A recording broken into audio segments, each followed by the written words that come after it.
টানা আন্দোলনের পর অপসারণ করা হলো বরিশাল বিশ্ববিদ্যালয়ের উপাচার্য ডক্টর সুচিতা শর্মিন।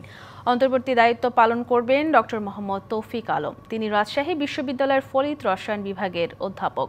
উপাচার্য ডক্টর সুচিতা শর্মিনের পাশাপাশি উপ উপাচার্য ডক্টর গোলাম রাব্বানী ও কোষাধ্যক্ষ ডক্টর মোহাম্মদ মামুনুর রশিদকেও অব্যাহতি দেওয়া হয়েছে। এ বিষয়ে প্রজ্ঞাপন জারি করেছে শিক্ষা মন্ত্রণালয়। এক দফা দাবি আদায়ে সোমবার রাতে আমরণ অনশন শুরু করেন শিক্ষার্থীরা। তীব্র গরমে অসুস্থ হয়ে পড়েন 5 জন। অনশনের পাশাপাশি মঙ্গলবার বিকেলে অবরোধ করা হয় ঢাকা কুয়াকাটা মহাসড়ক। প্রায় 4 ঘণ্টা পর উপাচার্যের অব্যাহতির খবরে আনন্দে ফেটে পড়েন আন্দোলনকারীরা। মহাসড়ক ছেড়ে ফিরে যান ক্যাম্পাসে। এ বিষয়ে আরও জানাতে বরিশাল বিশ্ববিদ্যালয় থেকে সরাসরি যুক্ত হচ্ছে সহকর্মী সালেহ টিটু।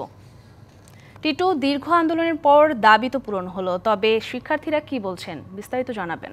নগদ পেমেন্টে 500 টাকা পর্যন্ত ক্যাশব্যাক আর লেনদেনে প্রতিদিন ডিপ ফ্রিজ এবং ঘন্টায় ঘন্টায় এসি টিভি সহ দারুণ সব গিফট। নীলিমা, আপনাকে ধন্যবাদ। আসলে রাত্র 9টার দিক থেকে সুখবরটা তাদের কাছে চলে আসার সাথে সাথেই তারা কিন্তু জাতীয় যে মহাসড়ক বা ঢাকা কুয়াকাটা সেই মহাসড়ক ছেড়ে দিয়ে তারা ক্যাম্পাসে ফিরে আসে এবং আনন্দ উল্লাস করে।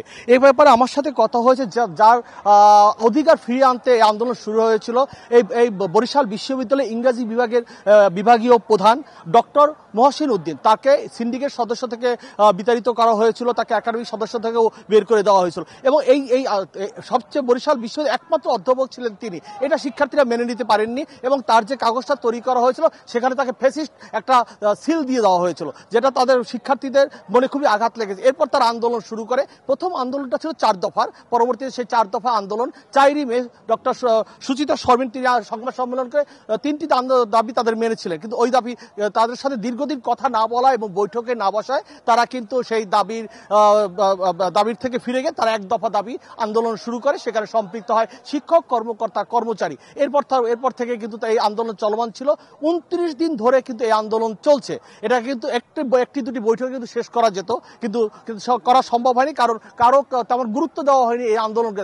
আমার সাথে এখানে যারা শিক্ষার্থী রয়েছেন তাদের সাথে কথা হয়েছে, তারা বলছেন আসলে এ থেকে যেই ভিসি হয়ে এখানে দায়িত্ব পালন করুক তার বুঝে নিতে হবে যে প্রথমে এখানে শিক্ষার্থীদের পালস বুঝতে হবে তারা কি চায় এবং তারা কিভাবে বিশ্ববিদ্যালয় মেনটেন্যান্স করবে। আমি এখানে নেতৃত্ব দেওয়া যে একজন ছিলেন এটা সেজন্য সুযোগ শুভ, আমি তার কাছে জিজ্ঞাসা করবো আসলে যেখানে অন্তর্বর্তীকালীন একজন ভিসি দেওয়া হয়েছে তার ব্যাপারে তারা কতটা আন্তরিক থাকবেন।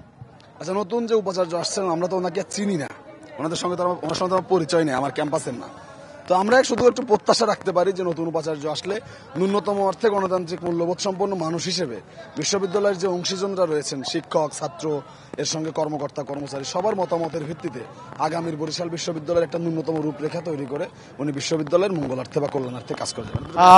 হ্যাঁ নীলিমা, শুনছিলেন তারা চাচ্ছেন আসলে তাদের অংশীজনদের নিয়ে একটা রূপরেখা তৈরি করে বিশ্ববিদ্যালয় পরিচালনার জন্য। নীলিমা, সালেহ টিটু, আপনাকে অসংখ্য ধন্যবাদ।